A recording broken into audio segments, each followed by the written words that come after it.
Hello everyone, this is Laco S, and welcome back to DCS World for the quick scramble startup of the Mirage 2000C. It's not an F variant; it's a otherwise known as the M2000C. So this is going to be the quick startup. So I'm going to be doing things relatively fast and just getting the aircraft roughly set up for flight. While you're flying, you might have to set up more systems in the air, but this will at least get you up in the air as quickly as possible. First thing to note: right shift and P removes the pilot model, gives us easier access to all the systems. Second thing to note: right shift and K. If you are unfamiliar with the server, you will be flying on, because if you're using this for a multiplayer startup or even a single player startup, you want to know on your bringing up your knee pad and using the right bracket key to shift a couple pages over, you'll get to the pilot sign out sheet, and you will have. It'll tell you whether or not we can actually use the quick alignment procedure known as the ALCM procedure, ALCM alignment. If we are unable to use ALCM alignment, we will have to go for a full startup to actually get it to work. So, because we can use ALCM, we can use the quick alignment. So, here we go. Turn on the battery. Go back over here. You want to turn on the right and left fuel pumps. Turn on the starter pump right here. Turn on the fuel valve. Go to the engine shut-off cover here. You will open this, but it'll automatically close after a little bit. Keep in mind, however, before you do this, make sure your controls make sure the throttle is in the cutoff position. If you left your throttle like this, at mission start, if your control isn't zeroed, it'll be up here, and that'll cause the startup to fail. So you want to make sure that the throttle is in the cutoff position, which is all the way to the back. And in order to make sure it's in the cutoff position, return your throttle to idle and click this red button to put it into the cutoff position. So make sure it's in the cutoff position. Click and hold the engine start switch. Now, pay close attention to this engine RPM. Once it hits 10%, we're going to advance the throttle and immediately back down to idle. So, all right, the engine is now starting. Engine is at idle. Now we can go ahead and focus on all of our other systems. Working back from the fuel panel from right to left. Set lights as needed. Switch system to ACLM and the indicator knob here to status. You will see the yellow, this orange line light flashing. Go ahead, click the validate button here. It'll start the alignment procedure. Once this counts down here to 0, we'll know the aircraft is aligned. More importantly, go back a little bit. Turn on TACAN. Turn the countermeasures EW mode selector to square, which will turn on the system. Turn all of our systems on here. This is the D2M switch. If you do not have the missile warning system equipped on the aircraft, and we don't, you can leave this off. If you want to get your decoys right away, put that to SA. Just keep in mind that if you hit the decoy release switch, you will start releasing decoys. Set mode as desired. IFF panel, leave it on mode. Set to sec. Go over here to pitot heat switch. Hits the pitot heater switch. Turn that on. Leave the audio warning switch off for the time being because it'll get annoying during startup. Go over to your emergency hydraulic pump switch. Turn that on. Also back here, we want to turn on the backup ADI switch to on. And leave it in the on position. You will know that we have our P cabin, which is our cabin pressure switch, which is still telling us that the cabin pressure is not good. That's because the canopy is open. Left control C brings down the canopy and will automatically pressurize the cabin here with this switch. You can do it manually by grabbing the handles and like mouse wheeling down. Left control C is a little bit faster and easier. Notice that the alignment is actually already almost done. There we go. We have a status of 4 and 0. The alignment is all good to go. We can now put the alignment. We can now put the navigation system into nav. Go to N. And there we go. That's our position. We can confirm our position on the pilot sign-up sheet as described here. So north 25014, easting is 55213, which matches up with the numbers here. The last two digits of both these values are truncated. If we want to check out altitude, if we want to be extra careful, we can go to altitude and see that the altitude matches. Put it in position, and we're good to go on the right panel. Before we do anything else, go over here. Go to the autopilot system here. Turn on the electric test for the autopilot. Do a control wipe. Move the rudder pedals and your joystick all around, like you don't care. That'll warm up the hydraulic fluid and allow it to pass the next test, which is a hydraulics test. After that, we're going to now work our way up to this side of the cockpit. You want to turn the radar to at least warm up, which is P channel. If you can go ahead and put it into emission, the radar will stay silent while weight is on wheels, so you won't fry the ground crew. Turn on the both radios by going to FF. If you're an online server, now is when you go ahead and contact. You either go ahead on a single player server and contact the tower to request start of clearance, just to get that out of the way, or you can start telling people on the ground crew, like doing a radio check, all that fun stuff. Our hydraulic switch has now indicated that the hydraulic test has passed. Put the cover back down. That will clear the decoil warning. If you have a warning down here that is decoil, that is telling you that the autopilot system is not activated, or the autopilot test has not been run. It will reset after every time you land, so keep in mind, if you land and rearm, you'll have to go through the autopilot test yet again.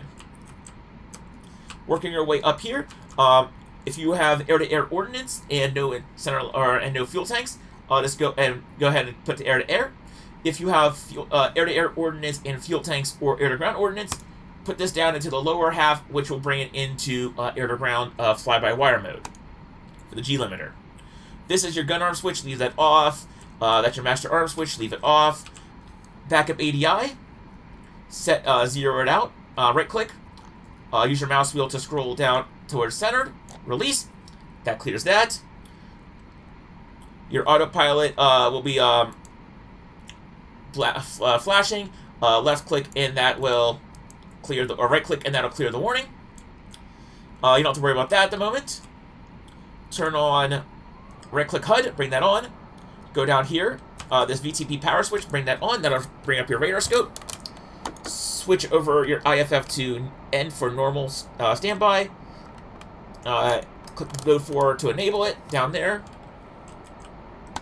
Bring up your bring the switch from A to M for the radar altimeter. Bring that up. That should pop up there, and you will have your head on display. Double check to make sure your wheel chocks have been removed. If they have not been, go down to F8, remove wheel chocks. Chief, remove the wheel chocks. Copy. Wheel chocks are now removed. And now you are good. So we're going to go over the taxi procedure. In fact, we can clear out the... we don't need the knee pad anymore once we're moving. So use your nose wheel steering switch to turn on nose wheel steering to be able to turn the aircraft while you are taxiing. And your aircraft is started up. I'm going to go over some quick notes on taxiing, especially trying to do a fax taxi, as well as some other systems that you should probably set up while you are taxiing during a quote-unquote fast takeoff. First thing to note is on the right side of the cockpit, there is several wheel switches. These wheel switches are here. Set your bingo fuel. So I would probably leave this, if you're just doing a quick startup and you don't really care, I would definitely bring that down to 1,000 pounds, just to make certain that you do have at least a bingo warning set up that isn't going to trigger too soon. Other switches to set up are, once we get into only by the way, only set up switches while you're on a straight like we're going to be soon. That way, you won't ram into anyone and or just go off into the ground. Because if if you taxi onto the ground, you're not getting off the ground in this aircraft. So there we go. We can give a little bit of speed. You can definitely taxi relatively fast in this aircraft. But if you start seeing a speed pop up on the upper left-hand corner, definitely throttle back, because you're about to then go a little too fast for turns and or braking in time, in case someone pops out in front of you. We can definitely set up TAC in. So for this airbase, it is 99 X-ray. Make sure it's turned on. VOR ILS is 75, I believe 75. Make sure you turn on VOR ILS so you can set up your ILS beacons there. Poke your head up, make sure no one's there coming. Other things to set up, you can check to make sure your fuel to totalizer matches your internal fuel if you have no external tanks. If you have external tanks, you can use your knee pad, and it'll bring up your aircraft fuel internal and external at start, and you can go ahead and dial that in for your total fuel right there. You can also use this to use that knee board to reset the fuel tank settings as needed. And that's pretty much your Mirage F1 started up and ready to go.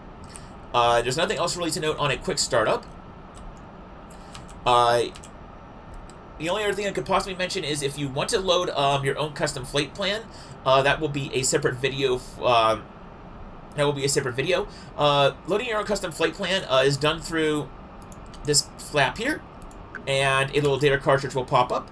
You put it in, and there's a way to actually, there's a procedure to program your custom flight plan. However, that is only really done on online servers. If you are playing a single-player mission, the mission editor should have loaded up a flight plan into your computer already, and your flight computer will be ready to go to start. So that's it for the Mirage quick startup, and also even a fast taxi procedure. Don't take your taxi turns at like breakneck speed, but you can definitely go pretty fast in the turn. You won't tip over. And there you go. If you don't know, the yellow line marks where your aircraft should stop. Make sure at the very least your nose wheel stops at that yellow line. Look to the left, look to the right, look to the left. Make sure no one's coming in or landing. Since we are at this tail end of the runway, make sure you'll definitely want to look to the up to make sure no one's trying to land. And for taking off, you want to make sure no one's trying to land on that side or taking off from that side, so you want to zoom in to make sure no one's on the ground there. But since no one is here, we'll be ready to go and take the runway for takeoff. But that's another video. Takeoff and landing will be covered in another video, so I will use W to hold the wheel brakes down, and then if you need for whatever reason to hold your aircraft in place for a long time, use the parking brake. The wheel brakes, once you release, will allow the aircraft to continue moving. This aircraft will start moving on its own if you do not hold the wheel brakes down entirely. So, and that is on idle power. So, go ahead, acknowledge. If a caution pops up, by the way, you can acknowledge it through here to clear it, but we don't have anything to worry about otherwise. So, from startup to taxiway was only roughly about 11 minutes to get onto the runway. So, that is, you could probably do the startup faster with me without having to actually sit down and explain everything. I could say you could probably get this aircraft airborne in under 10 minutes from parking spot to runway, depending on how far your parking spot is from the actual runway. So, with that being said, this is Loco S from DCS World. This is signing out from the quick startup procedure. I will do a full startup procedure for the Mirage 2000 where I'll go through a bit more detail on setting everything up, a bit more of a slower pace startup, more suited for certain things, or if you really want to take your time, make sure everything's set up right.